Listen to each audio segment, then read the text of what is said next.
Missourians with disabilities are hoping that the governor keeps them in mind when passing the state budget. Lawmakers restored most, but not all of the funding for disability services. Hannah Falcon explains what's funded, what was cut, and what it means for your family.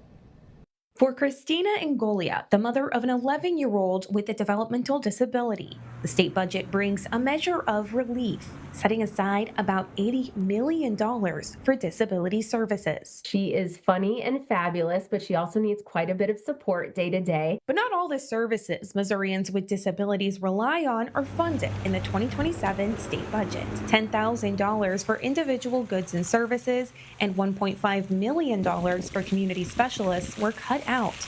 Those specialists play a key role for families, and cuts could affect staffing and jobs.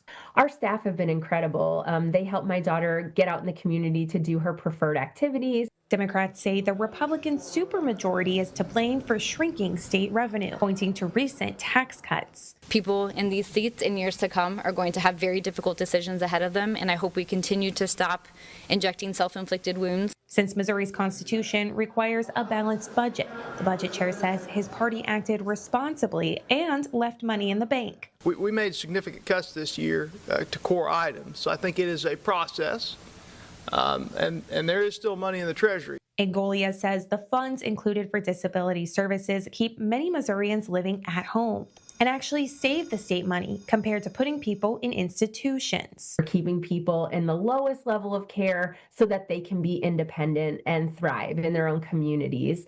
The total 2027 Missouri state budget is just over $50 billion. It's now on the governor's desk, and he has until July 1st to sign it or veto any item in it. Reporting in Jefferson City, I'm Hannah Falcon.